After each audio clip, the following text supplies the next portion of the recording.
Okay, so keep this principle in your mind when you prepare a PPT for your oral presentation. So, in addition to content and structure design, layout and format is also very important. Although oral presentation by PPT is not a visual communication, not like a poster, right? For poster, we know that it's visual communication, right? Or we focus on visual communication. For oral presentation, it's an oral presentation. But the design in layout and format are also very critical for you to communicate with the audience. So, the overall requirement for oral presentation, see, first is well designed in layout, format, colors, etc., giving a pleasing effect. So setting is clear, concise, with headings, graphic, and textual content, making it easy to follow and understand.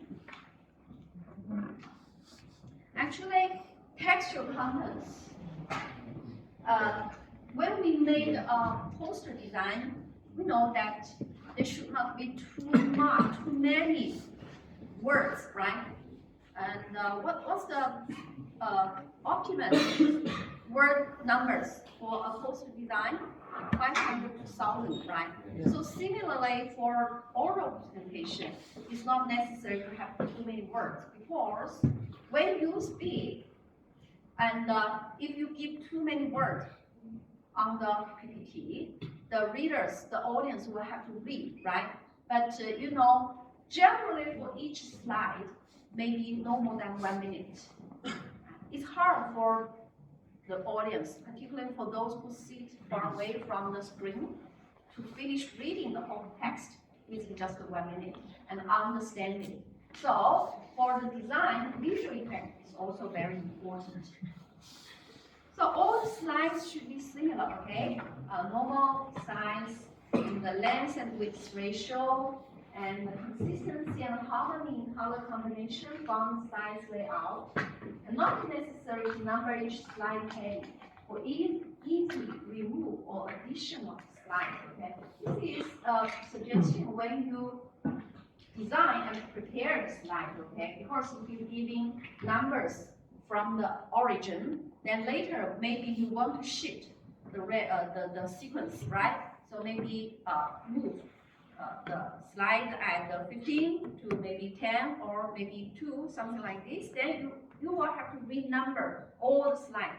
So when you make the first draft of your PPT, it's not necessary to number each slide headings. After finish all the slides and confirm the sequence of the contents, so give the heading, give the numbers, okay? Now, avoid complicated slide shifting patterns that dilute information communication. Okay, so some like slide shifting automatically, right? And sometimes, because from one computer to another computer, there may be some adaptation problems, right? So maybe in one computer it can shift automatically very reasonably, and with what you have designed for it. But maybe if you copy it to another computer, maybe it will shift very quickly, right? Out of control. So generally, it's not suggested to give slide shifting, complicated slide shifting design, okay? Maybe just by clicking your mouse is the best way, so that you can control your pace. And layout could be selected from the template base, right? For your Microsoft Office or for some other Office softwares, they will provide some template for you to select, okay? And also you can buy some template, right? And a very beautiful design template. It is also designed by the authors and dependent on the specific content requirement in each slide, okay? So generally, I think that your students may like those templates, right? Because for those students of previous batches, I saw that you will use a lot of very beautiful design. I think some of them are templates. Okay. And so for headings, so for each slide there will be a heading, right? Common for all slides. That means do not give a whole page of content without a heading. So it's hard for them to understand what's the content in this slide, because they will need to read the whole page before they give a summary about the content of the slide. So the heading is needed to make the audience ready for the oral content, so that they will be prepared, right? They will be prepared. And based on what they already know about the headings, they may follow you oral presentation more easily. Okay? And also concise, maybe effectively summarize the major content of this slide. Okay? Generally, for the textual contents, do not give too long sentences, too many words. Okay? And left of center alignment, generally, the font size should be big enough, generally largest in each slide, 28 to 40. 40 is generally for the heading, and 28 is for the text. Okay? Highlight key content of the slide. And the uniform font size on the same level of structure, for example, results, for example, headings, right? So if you have several pages or have headings, then it's better to use the same font, same size, okay? And for example, here is an example. So effect of temperature on yield, right? So the x-axis is temperature, y is the yield. So this is the heading or title of this page, right? So it's better to give sufficient font size so that people can understand very directly what's the content of this whole page. And secondly is the text. Say, for example, the headings will be bigger, effect of temperature and yield. So the font size is from 2 to 4. So it can also be clear, even see from back row of seats. And information expression organization. So in each slide, there will be different kind of information, right? In text or in figures or in tables. So generally needs different forms of information, such as text, figures, pictures, tables, right? Never use large segments of text, okay? Second is intimacy principles. I think you can understand this point by what we have learned in the poster design. That means the related information, better to put them together, okay? Do not separate them. And avoid the interfering information. Example in the next slide, crowded text, moving images, textured borders, okay? That means interfering information is those information not so important, critical, right? So highlight those critical information and remove those interfering information, okay? So let's take a look at the example. One example is this, say, the source is better than the fish. So the conclusion of this, the conclusion is that source is better than fish, but embroidery has what? Make this main information looks not so attractive, right? So it's better to remove this complicated design, highlight this conclusion. Okay, one of the jokes I think that made given by one of my students from Africa. I think he's in the first batch of international students during my teaching.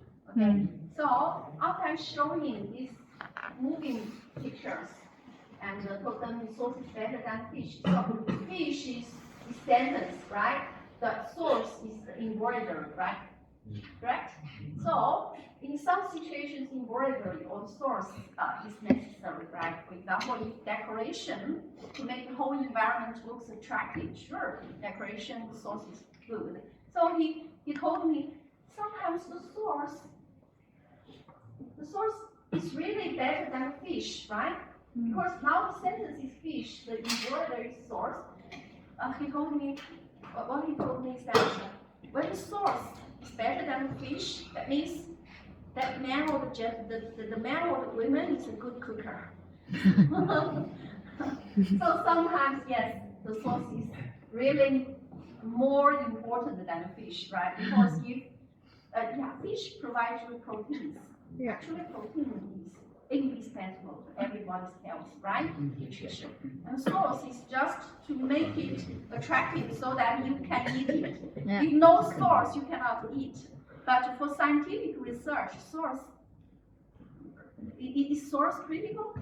No, right?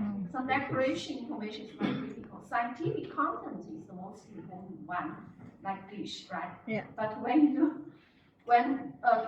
cooking is concerned, surely source is indispensable. If no source, I don't think you can eat, right? You will not eat just the rice, just the meat, plain rice. Will you eat? No source. Okay, so in some situations, source is better than fish. But actually, fish is indispensable. Fish is more critical, right? So do not give too much interfering information. Okay, and another is designing and trying to make some design to the contents. Okay, for example, here we have several paragraphs as the introduction of a paper, separation of magnesium from calcium and magnesium. Okay, so if I ask you to read the whole passage, the 4 paragraphs. How long will you finish reading it? You can try. Can you finish within 1 minute? Understand it? Okay? Magnesium-based calcium.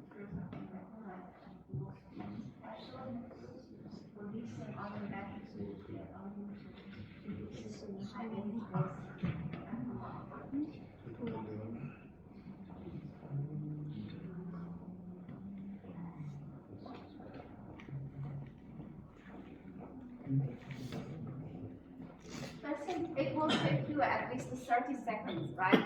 30 seconds to first finish reading all of them, then make a summary in your mind, okay, to see what is the major logic among all these contents. So if you can change all this information into some flow chart, it will be better, right? So first is magnesium minerals. You will leach in them and have purified the magnesium sulfide, right? And change this magnesium sulfide into a magnesium solution into magnesium sulfate or magnesium oxide, and then is the cathode, right? So here there is a question mark here to tell you how to achieve the target. Maybe this is the target of this current work, right?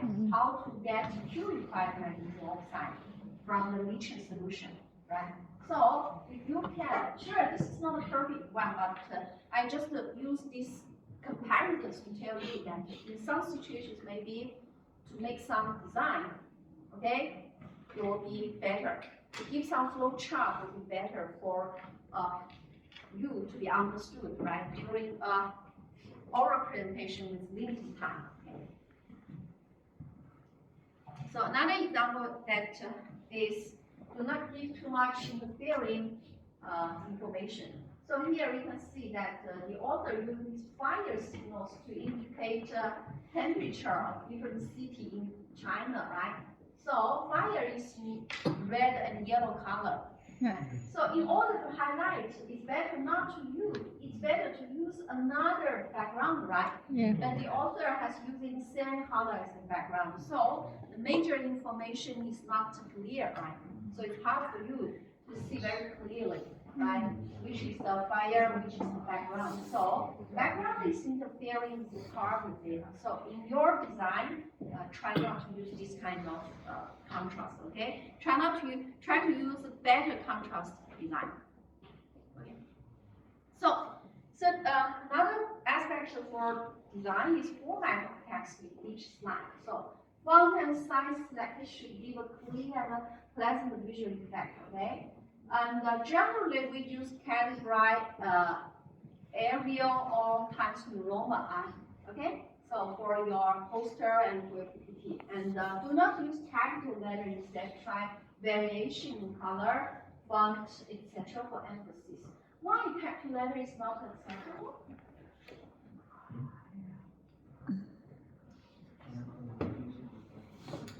According to my experience, I think that generally we read with what lower what The opposite capital letter is lowercase, right? Lowercase. Lowercase, okay. Okay, generally we read in lowercase with lowercase. So when you change all the letters into capital letters, it's hard for you to read. You can have to try. Okay? If you change all the letters into capital letters, you will find it's hard for you to identify the meaning of the word. Because we already get used to the lower letter. You see? So it's quite easy for us to identify the meaning of the word. But if you change, actually it's another design, right? Okay, so you can try. Okay? And 6 lines to 8 lines for the main text and 1.2 multiple row space. Use phrases instead of complete sentences, and maybe dotted list or the numbered list, okay? Letter alignment. So please try to avoid crowded words, okay? Some other aspects, how to make use of color and color matching, and the quality of pictures, figures, references, okay? Here, pixel or resolution of pictures, and it's very important. Okay, so you can see that this is a clear picture and this is very obscure, right? Obscure? Low. Okay. So not clear, okay. So Low quality. and and I think this is a very important one because in many situations when you copy your from your paper, so generally you will first change it into a picture, right? So that then you copy this picture into your final PowerPoint. So if the picture is not clear, all the information is not clear, right? So because in some situations, maybe you cannot directly copy the diagrams or the plots, etc., right?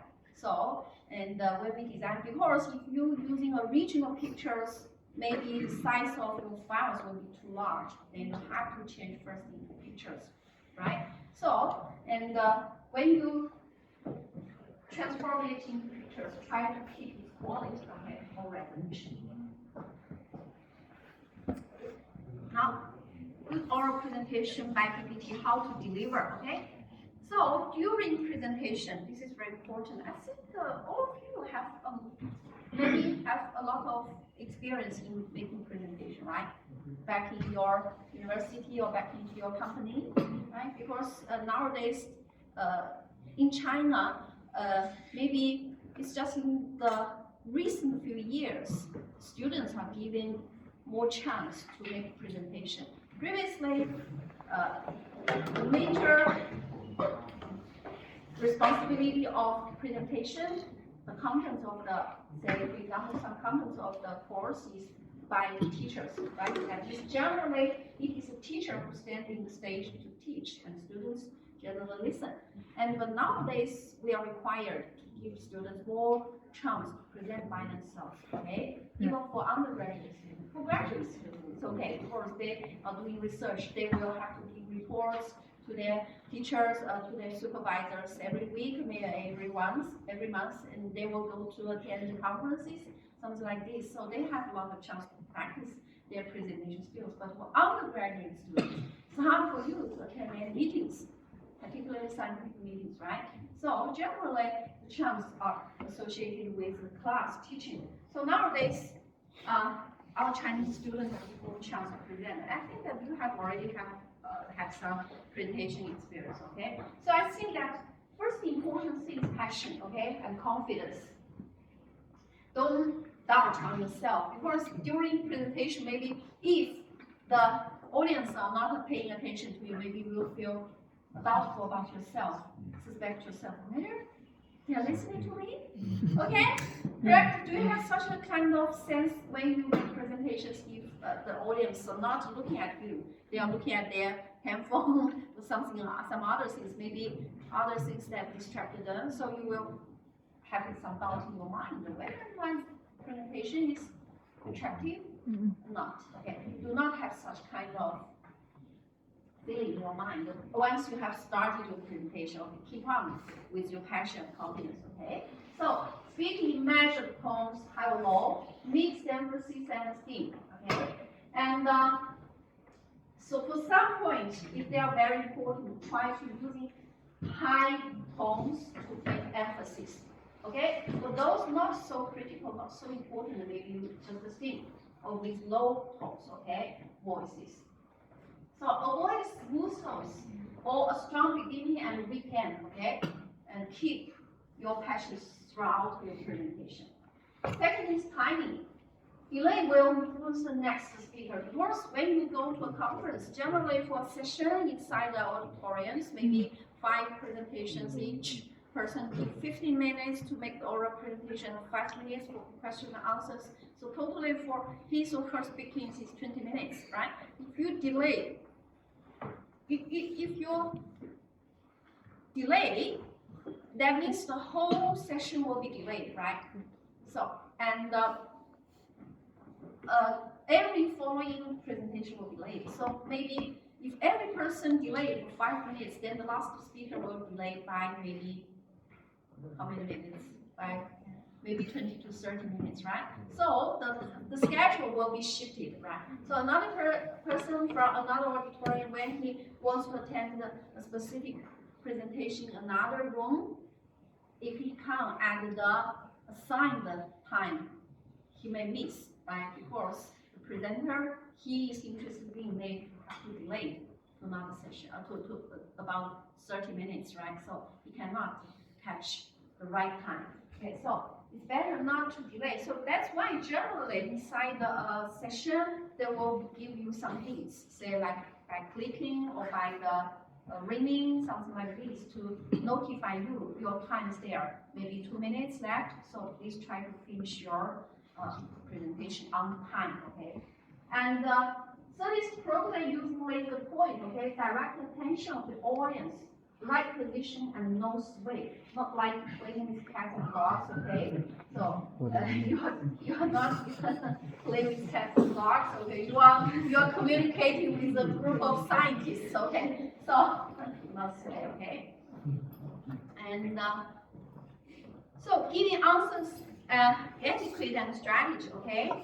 For the period between presenting conclusions and question answers, show the conclusion slides instead of a whiteboard or just with any question. The audience can memorize and digest the whole presentation with help of the words in conclusion, right? Because conclusion is a summary, a brief summary of the contents that has already been presented in the previous 15 minutes or 20 minutes, right? Mm-hmm. So they will help the audience to memorize, okay? Or remind them of something you have just speaking about. Okay? And if you did not fully understand, that means please keep when between the period of presenting conclusion and question and answers, try to keep the conclusion slide shown there, right? So that the audience can review, actually can use this conclusion to review what we have just introduced, right? And if you did not fully understand, so during the question and answer session, if you did not fully understand the question, you may request a repeat or some explanation in different angle, okay, from the questioner, okay? So try to fully understand the question, okay? Do not answer in a rush. Don't panic and rush to answers. Wait till they complete stating the questions. Think for a while before you say anything, okay? And before giving answers, repeat the question using your own words. So why repeat questions? And repeating will help you avoid misunderstanding and giving irrelevant answers, okay? And by repeating, the answers can be further clarified on the questions, right? And third is allow you more time to organize your brain, the answer in terms of words and order. Okay? So try, don't be panic, okay? And also before giving answers, repeat the questions. If you don't know how to reply, really don't know how to reply, just admit, okay?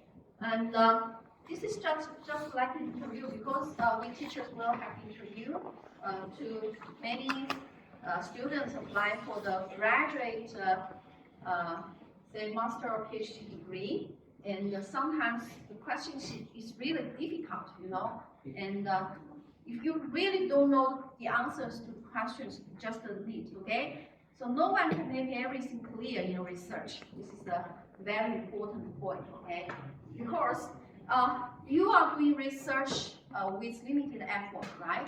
And also your knowledge scope is limited. But the audience is from different directions, right? When combined together, their knowledge scope is much larger than you know, right? So surely they may have some questions beyond, okay, outside your knowledge information, okay? So a true response might give a good impression, okay? And please reflect in your mind whether the point can be incorporated in your future research. Give a suggestion, okay? I think this is really a good suggestion, right? And so also a true response might give a good impression. That's also very important, right? And be confident and don't echo the questioner easily, okay? So that means the questioner may have some opposite opinions towards your conclusions, towards your research, right? And be confident. Don't immediately throw away your own conclusion and accept their suggestions, okay? Try to be confident and to explain by yourself about what you have reached and give more support to yourself. And for this point, I think this one is very important, right? And okay, so maybe after the presentations, you can have further communication with the questioner, right? So maybe because I have seen some situations that after the communications, they are future cooperators, collaboration, maybe a potential directions, okay? Maybe potential directions. Okay? So if you don't know, these are some strategies. If you really don't know how to answer the questions, okay? And the sixth is eye contact with the questioner and audience. This is also very important. And of course, in some situations, maybe the audience really didn't pay attention to your presentations, but eye contact can pull them back to your presentation, okay? So this is also a very important one. And as for the questions, I want to say, I think it's one point.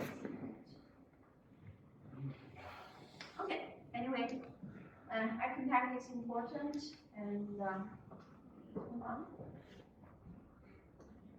And another important question is time and reason. Just now we have mentioned that don't delay, right? So how to control your time, and so that you won't waste times, okay? And influence other people's presentation. First is control the slide numbers. Say if you are only giving 50 minutes, maybe your slide better 15 to 20, 25, okay? Do not give 30 to 35, okay? You won't finish it, no matter how fast you pass every slide, okay? And according to presentation. So each slide takes around 45 to 90 seconds, okay? And the second is shifting between slides should be synchronous with oral speeches in terms of content. Avoid skimming through the whole slide. Okay, just now I missed one question, okay? Here, if you don't know how to reply, just admit. But if the questioner has, if the audience has several questions, don't tell me you can admit I cannot answer all the questions, okay? Maybe one question you cannot answer, okay? You cannot answer all the questions. Okay. Then they will ask how you present. Okay, why you present here? You don't know every question, right? So actually, one of the questions you cannot answer is reasonable, but most of the questions should be in your control, right?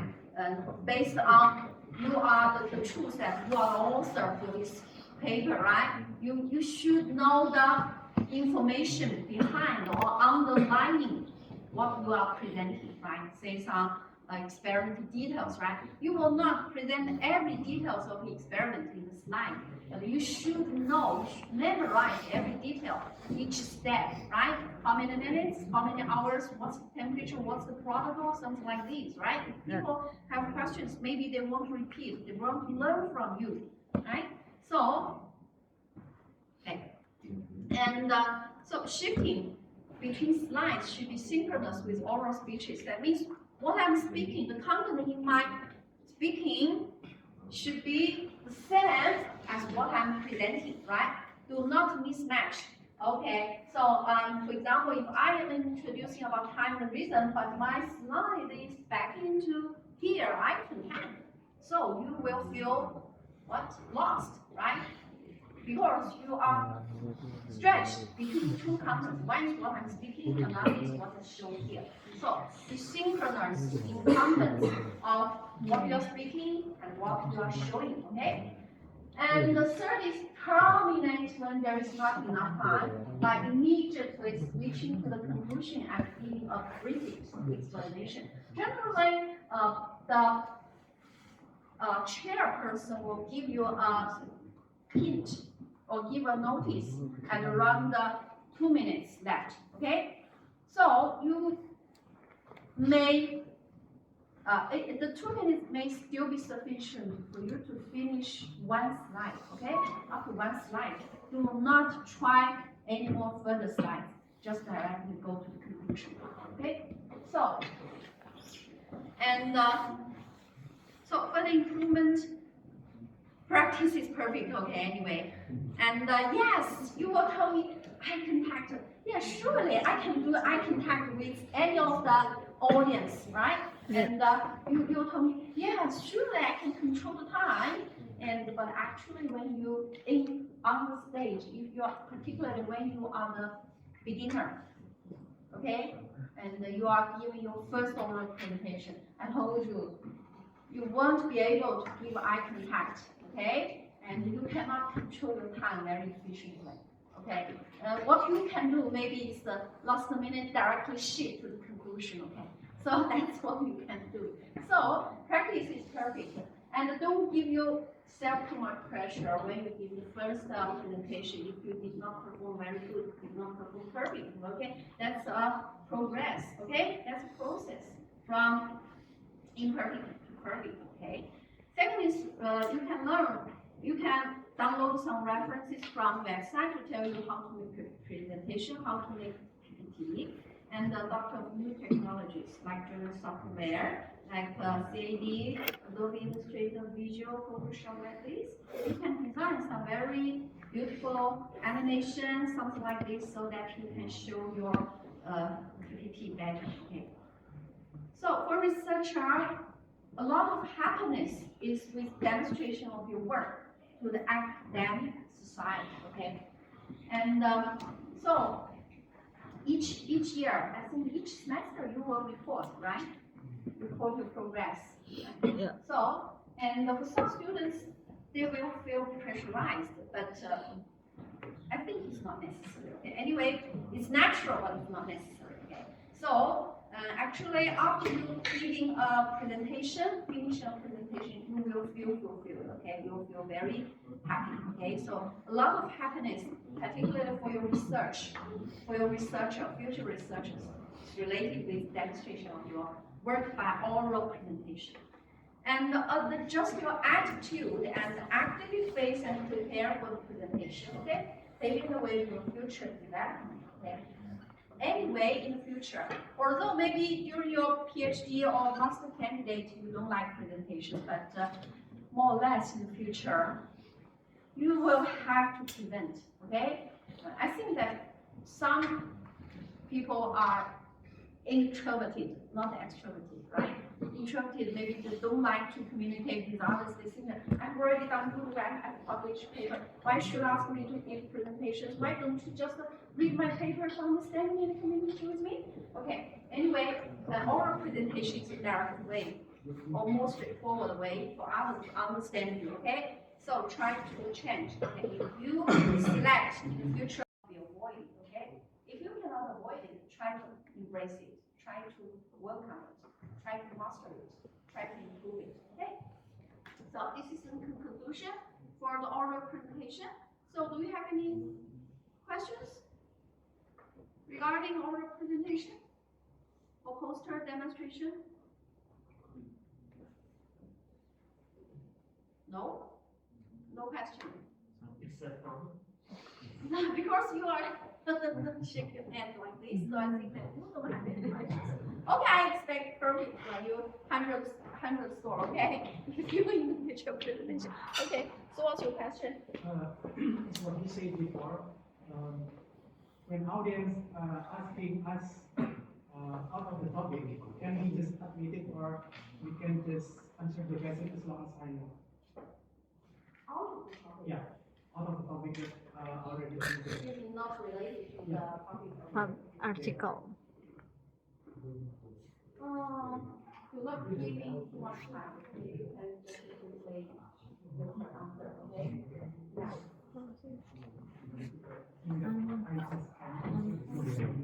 Yeah, as long as you know the answer to the brief answer. Of course, questions is not related to the topic. Itu yang ketiga kan?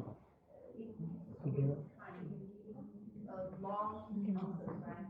Because this question is just easy, not so hard. Nanti banyak banget tuh. For learn something. Bisa berdiri di depan karya kita kan kayak You answer briefly, okay? Introduce briefly. Yes, I just want to clarify that for the demonstration of poster. Yes. So we stand beside of our poster and after they explain for the people and also for the judges. Yeah. I'm not sure whether all the teachers will go through all the posters because too many poster numbers, around the 300, but totally including Chinese students and international students, we have 300 posters. So, but we have only 10 teachers. So, but for you, because I'm your teacher, surely I will go through every slide, but I cannot make sure whether other teachers will go through all the slides. They may pass through very quickly, okay? Just to go through around and to see whether the design is good or not, but they may not have very specific questions regarding each of your poster, okay? Thank you, Kak.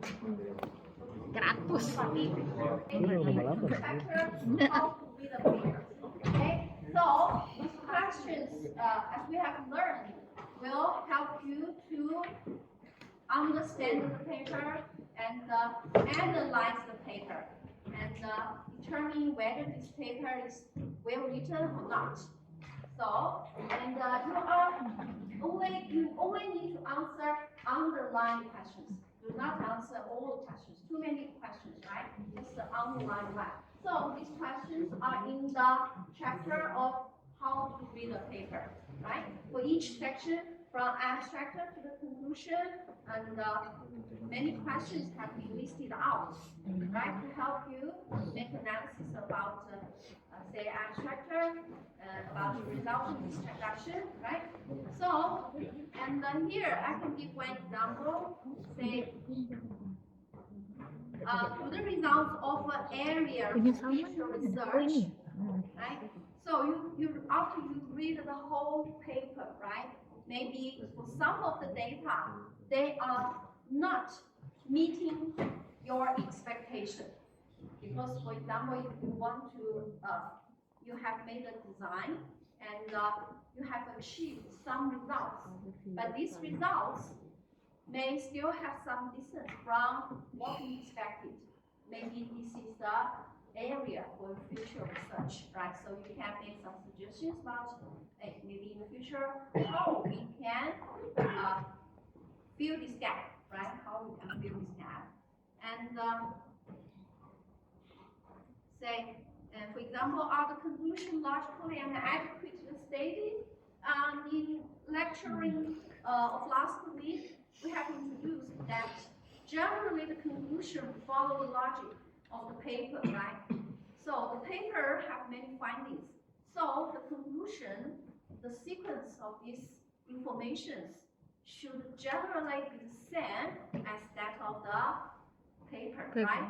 Results and discussion part. Okay. What I mean generally, if you have some very important findings, maybe you can move these very important findings to the first point, and then introduce some general findings.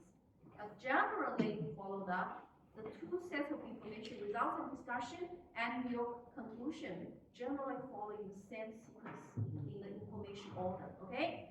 And are there any limitations to study that are not listed? Okay? Are there any limitations to the study that are not listed? Means in the conclusion, maybe some points have been missed, right? And the author didn't mention. Say, for example, the performance is not so good, right? And the author give explanation, give discussion to this limitation, but they didn't list it out in the conclusion part, okay? In the conclusion part. And also some other questions. Say, for example, how good are the chosen methods and answering questions posed by the author, right? And I think that I have to give this example, right? For example, if you want to characterize rigidify polymer chains, right? So what are the methods below should be the best choice? So generally it is DSC, right? Because rigidify is a physical property. It's not an image property, right? But for TEM and SEM, they are image. They didn't reflect any physical properties, right? I mean, say the melting point, say the rigidity of the polymer chains. Only DSC, it will give some information about the rigidity because they use thermal heat treatment, apply thermal treatment to the polymer chains, and some information will be given out to reflect how the chains are moving around, okay? So DSC is the best choice. And when you make answers about how good are the chosen methods and answering questions posed by the authors, so you can make a comparison between the choice in this paper and the choice of other people regarding the same problems to see whether your selected paper has presented the best method, okay? And so, are there better methods that you also could have considered? Similar, okay? And also for the introduction, right? The state effects follow a logical sequence. What's the logical sequence of the introduction part? What's the logic for the introduction part? Okay? I think some of you have already given the answers when I give lectures about this chapter.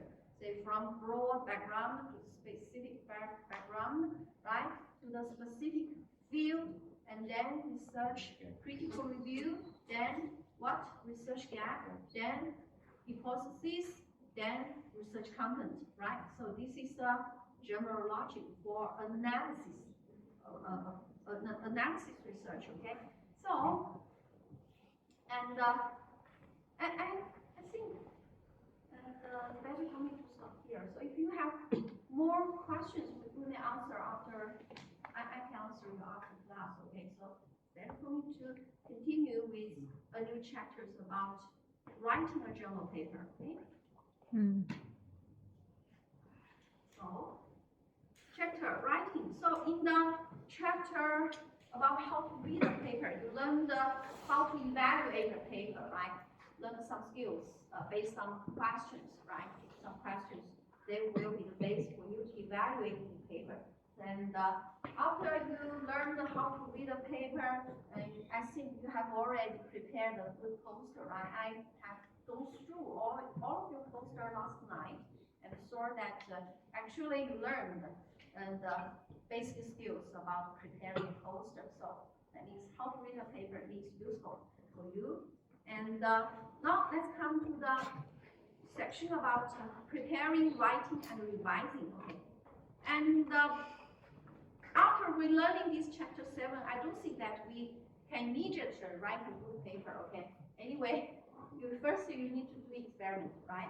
And even you have data in your hand, you need to make organization. And finally, it is the word problems, okay? Writing problems. But anyway, we need to learn something, right? First, there exists 4 sections in this chapter: approaching the writings, and doing the writings. And for doing the writings, there are 2 parts. One is the action principles, right? How to start your action in writing. And the second is some writing skills, okay? And section 3 is revising the writing. And the last is conclusion. First, approaching the writing. And so writing easy, all you do is stare at the blank sheet of paper and you drop the block for it, okay? So is writing easy? No. Okay, I don't think it's easy, right? Although I have written for many years, but I still think that writing is not easy, okay? And maybe some juniors can write a paper very easily, but I don't think I'm a genius, okay? Writing, okay? So I for every new papers, I still need to spend a lot of time of thinking about how to organize all the information from the students, because generally it is students doing major experiment. I give suggestions, and finally we combine, we collaborate to finish a paper. So once all the data comes out, and I still need to spend a lot of time to think about how to organize the information, so that finally the information flows good, okay? So the sort of preparing a piece of scientific paper, scientific writing can be intimidating even for a professional writer. And how to overcome this psychological barrier? Yes, it's really psychological barrier. Okay. So this barrier will keep you procrastination, right? Exactly. So, and be confident, okay? And be confident about what you are doing. And even sometimes it's not so good piece of work, okay? And actually, I continues to tell me, I just finished a review paper. Actually, I also have psychological barrier. It's happy. But finally, I will always comfort myself. Anyway, I'm doing my best. I think the editor will think in the same way. He will more or less give me some chance, okay, to publish, okay? So anyway, so remember, you are writing to communicate, not to impress, okay? And second, what readers seek is scientific content, not great literary merit, okay? And so if you do good research and present it clearly, so good is the quality of the research, right? So clearly is the quality of the writing. Your writing is not supposed to achieve great literary merit. You are not a linguist, okay? You are a scientist, so do not give too much attention to this part. You will please and satisfy readers, okay? So if you good, the set of good and the set of clearly, okay? So keep these 2 points in mind. And realize those who read your work want you to do well. And general editors, scientists, as referees, supervisors, they will often make criticisms, not because they dislike you, rather they want you to succeed. So feel fortunate that you will receive feedback that can help you. Okay? Yes, if you really do some good work and present clearly, I think the chance of you to publish your paper is very high. Okay? And some students, for example, I will often give criticisms to my students, sometimes very serious criticals. And maybe when they are stay alone without me on site, they will say something, okay? Oh, he's very serious. He don't like me, okay? She don't like me. My supervisor don't like me, and she dislike me, something like this, okay? But actually, do remember, you and your supervisor are not enemies. What are you? You are friends, you are collaborators. So your success is also your supervisor. So I don't think your supervisor hope you fail after you use so much of his money. Okay? Sure, you hope you success, right? Money is already given to you. How can I wish you to fail? That's a waste of money, right? So that's the I think that's the philosophy, okay? So you are collaborating, you are not enemies, okay? So and prepare to write. How to prepare to write? First, I think effective imitation. Okay, so this is the point I've mentioned even when I start the first lectures, right? Effective imitation, not effective copy. Okay, there is no effective copy. Only what kind of copy? Unacceptable copy, right? That's the copy is always not acceptable. Okay, and the following instructions and management software and team endeavor, the habits and practices. So these are the points that are very useful when you start your writing, okay, prepare to write. And team endeavor, sure, because if your paper, if this research work is carried out by several persons, right? So several researchers, teamwork is very important, right? Each person should be assigned a part of work.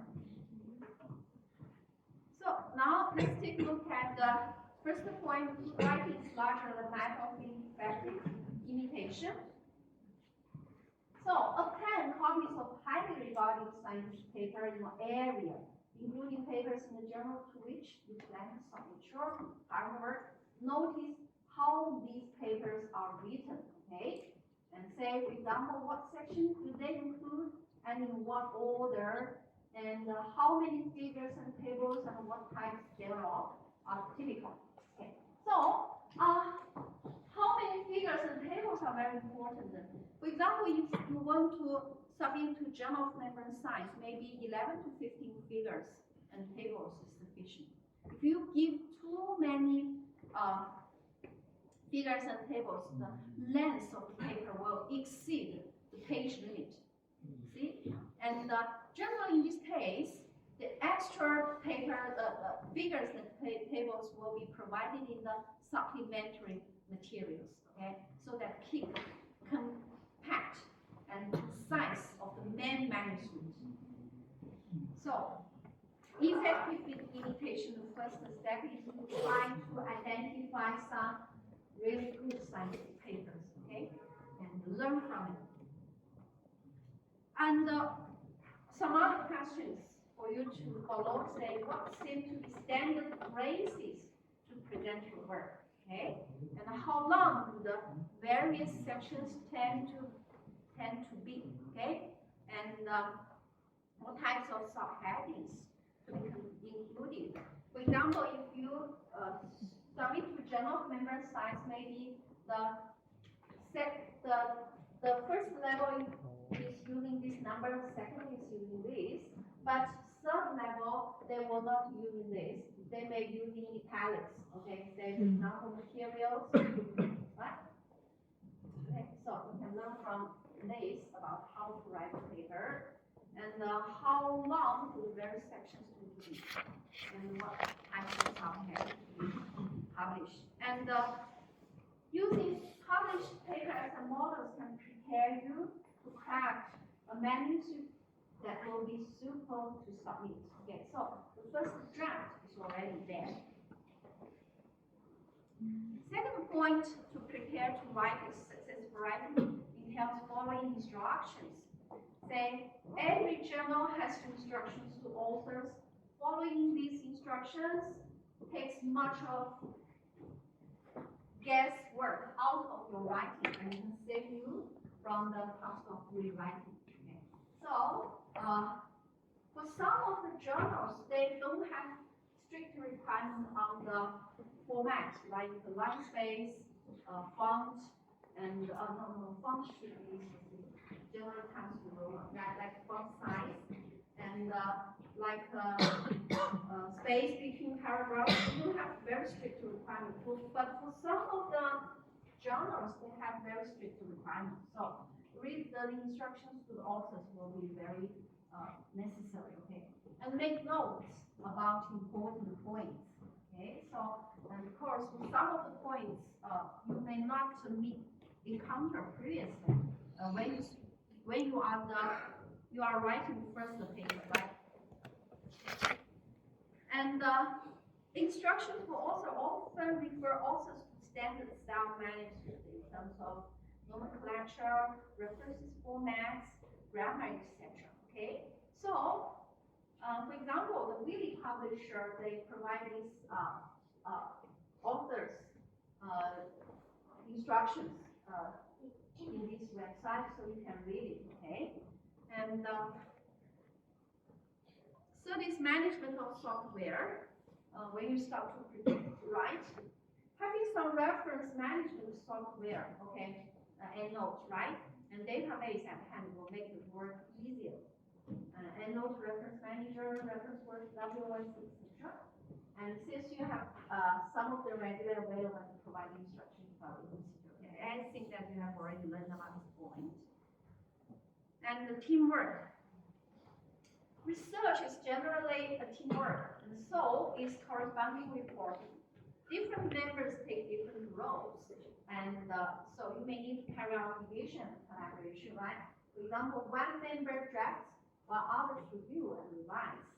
And the different members draft different texts and circulate them for review. Okay? So you can have this different kind of arrangement, okay, among the collaborators. And good habits and practices are also very important. Say, for example, how to record ideas in, for example, point of discussion, way to structure a table during gathering of scientific contents. For example, I think that for collecting data, because you have already first-hand of data, right?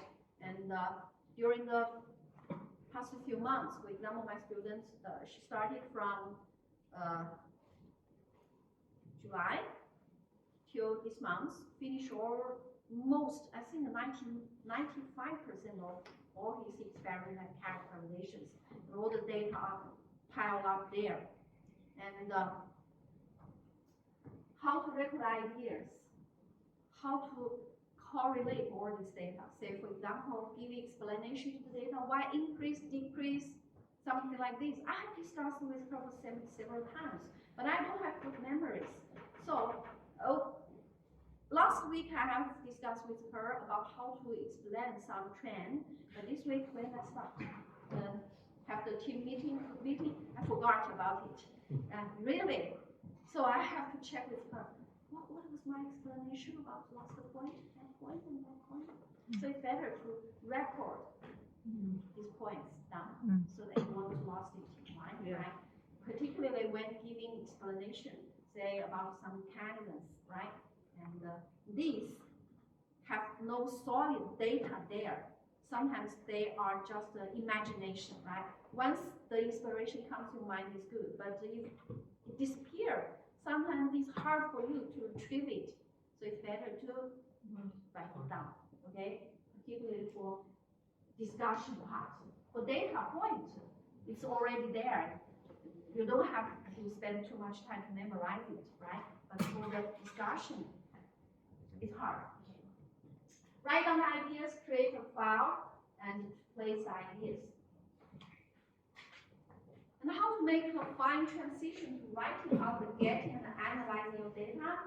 So present your work at seminars, give an oral or poster presentation at a conference, and even more important one is during your weekly or monthly group meeting, right? I think that after you have been signed a supervisor at university and at companies, you surely will have a regular report, right? So please try to report as exactly as what detailed as possible, and so that you will write down all the information in your mind, right? So later, when you try to combine all these things, you don't have to search. And when you don't know where to search, right? So that's good. Okay. So that's why generally people will have some evaluation standard for a supervisor. If a supervisor don't have group meeting, generally it's not a good supervisor. I think this is true.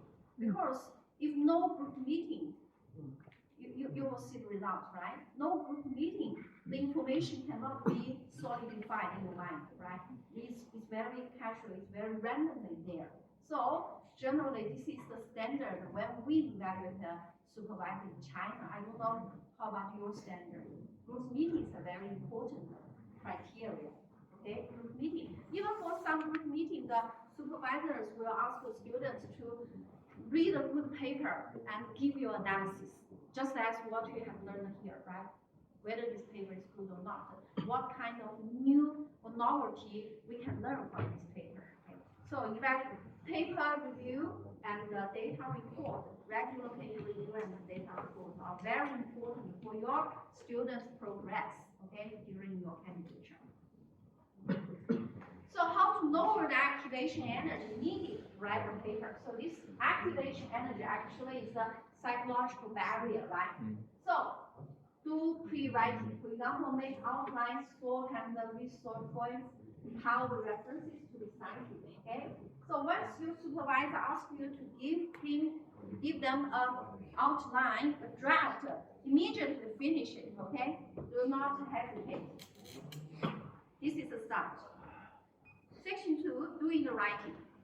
There are two sections, two parts. One is the action principles, second is the writing skills.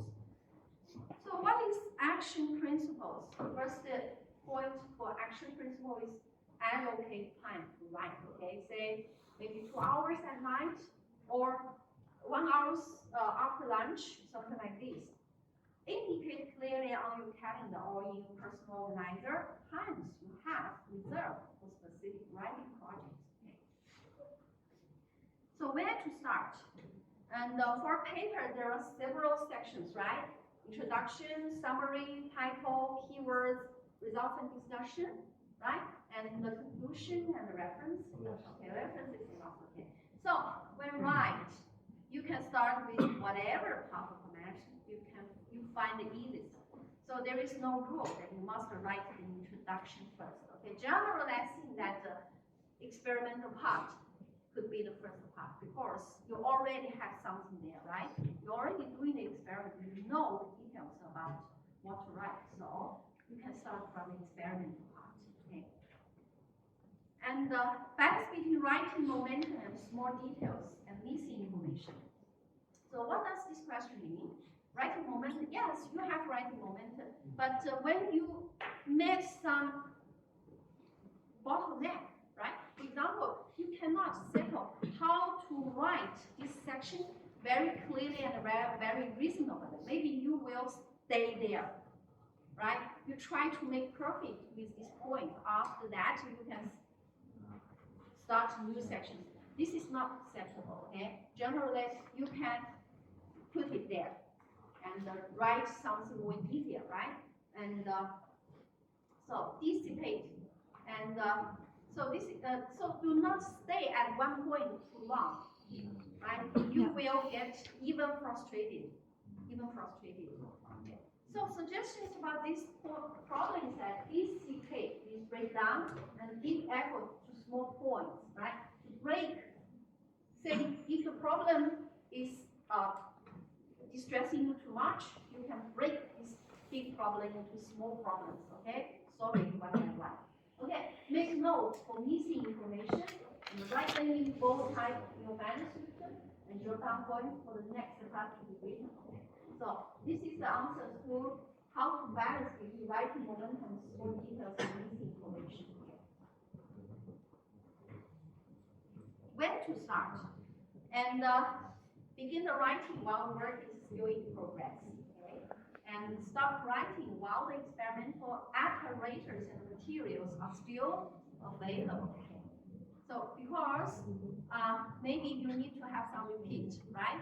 and duplicate. So you may need to use the systems again. So, but if now the system is occupied by your colleagues, and then it's hard for you to bargain with them because they are more busy than you, right? So, and write how it works while the co-authors are still available. Now, okay, first thing that you can always communicate by email or by online meeting. So I don't know whether you have taken some online class during the COVID period.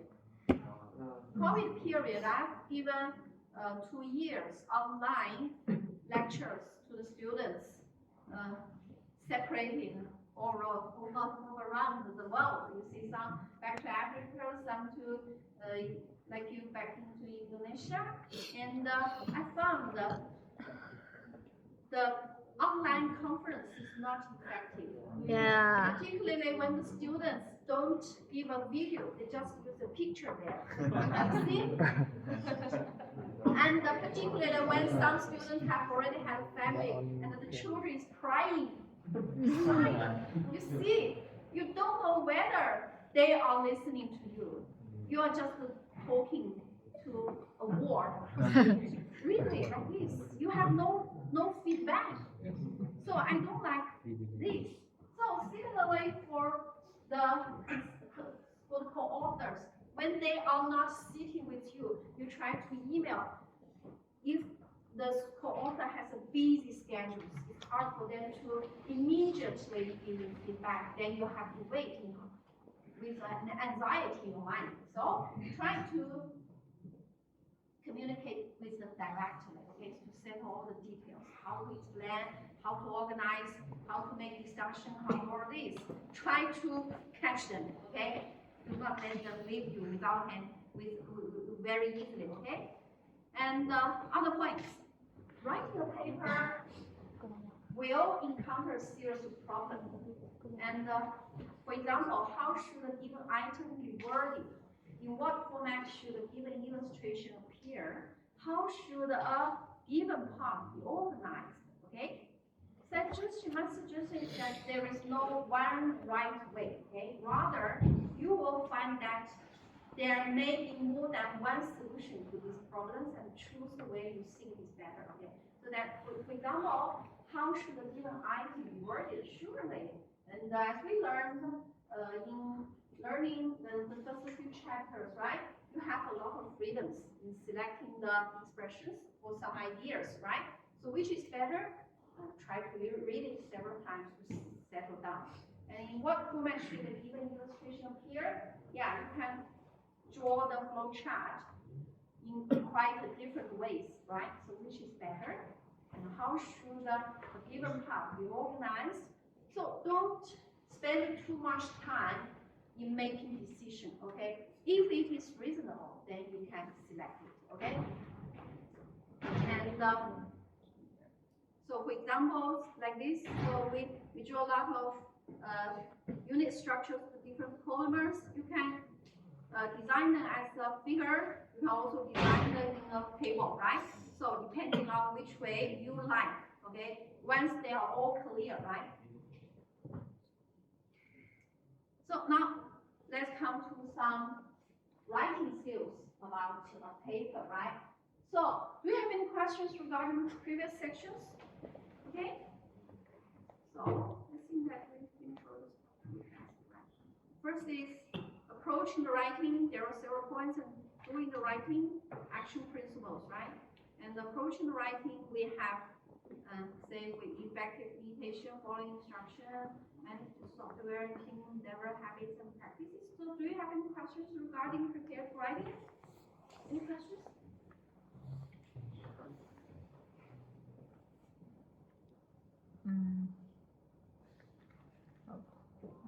Okay. So this is your name, okay? You don't have questions, maybe. This is your name, okay?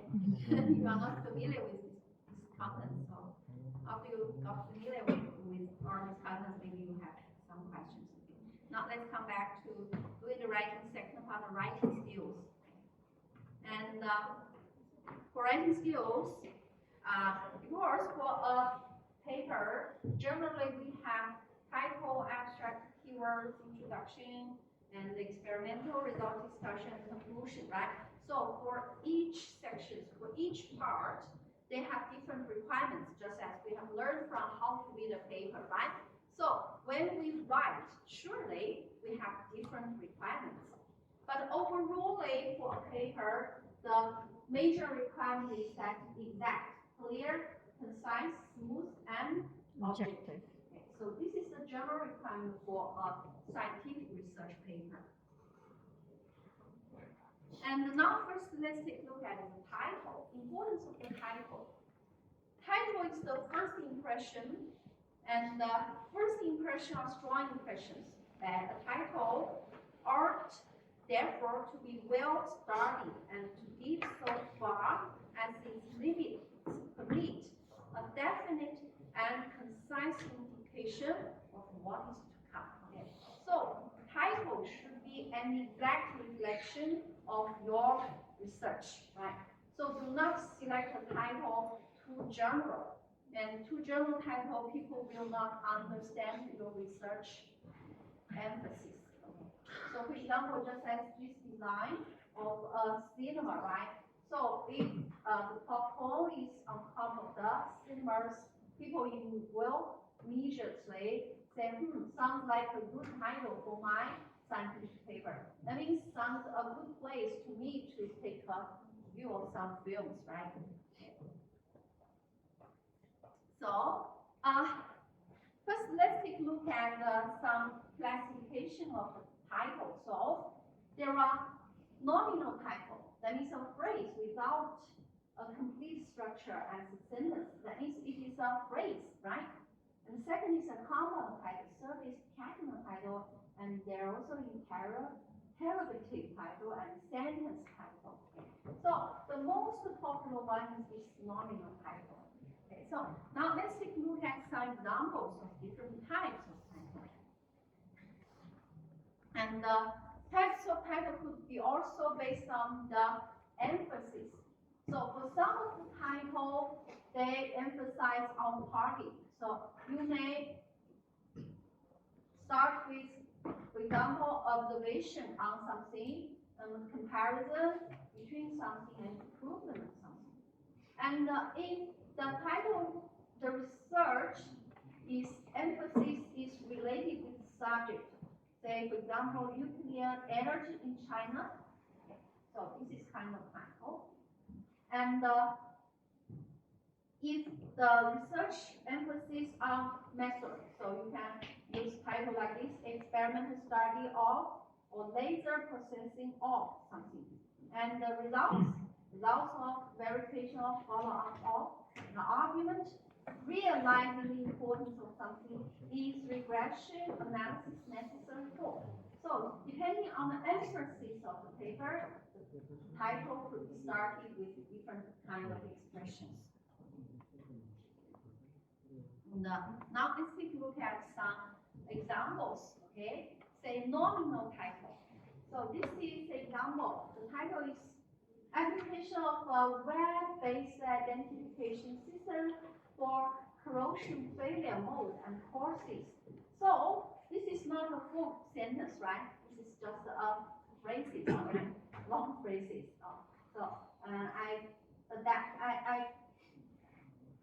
The title is based on this work, okay? The authors, okay, and the source. And this is the journal, the Chinese Journal of Mechanical Engineering, okay?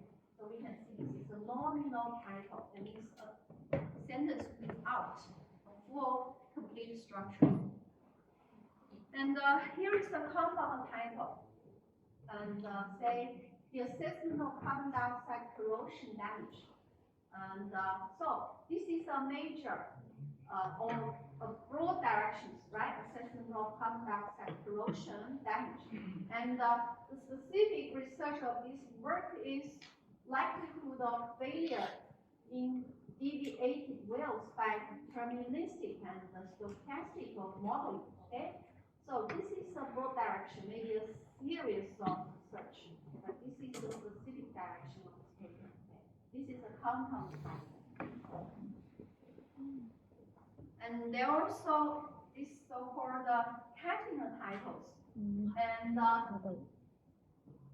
what does category titles mean? Here is methodologies for hazard analysis and risk assessment in the petroleum refining storage industry. So part 1, okay? So that means for the researchers of these authors, they have series of research regarding this hazardous analysis and risk assessment, right? And this is part 1, okay? And this is part 2, okay? Methodologies also for analysis and risk assessment in like this and part 2, okay? So the authors are the same, but they are published. They are 2 individual works published differently. And also sentence title. And so that means the whole title is a 4 sentence, right? So post-radial therapy dysplasia is an independent risk factor for increased mortality in elderly patients. A prospective observational study. So this is a 4 sentence, right? This is also a compound title, right? And for the prospective observational study, that is focusing on method, right? Method. Okay, so this is a 4 sentence. I see that this 4 sentence actually gives a conclusion of this research. And those are interrogative titles. That means this is a question, right? With an example, can complete gas membrane with an ultra-thin dense hydrophilic layer resistant vacuum membrane distillation? So this is a question. But do you think that this title good or not? No. So I just mentioned that the title No. should attract your attention, right? So it must be more or less related to the key information of your paper. But this title, there is no key or novelty, right? Yeah. Because composite junction membrane is a general membrane. A lot of people doing composite junction membrane. And ultra-thin dense, I think, doing if you read a lot of paper in this area, you will see that ultra-thin dense hydrophilic layer is also a common structure in composite membrane. So this is the target. Surely, membrane distillation is widely accepted process, and the resistant vacuum is the target of membrane distillation. So all the information are general information. There is no information specific to this research. So in the future, yeah, interrogative titles could be used, but do not forget knowledge and new things related to your specific research. Okay, I think there are some space to improve this title. Okay, and okay, I think if I start a new section, there won't be enough time. So how about we stop here? Oh, you have questions? Okay. Which one is important between find the title or doing research first? Because in my experience, my research is stuck because I focus on the title. Because Susah emang bikin judul tuh. because as you know, it's Kayak always kalau something hipotesis new. oke lah, bikin judul yang eye catching tuh gimana tuh emang susah. The question is, Aku berapa kali tuh di ini sama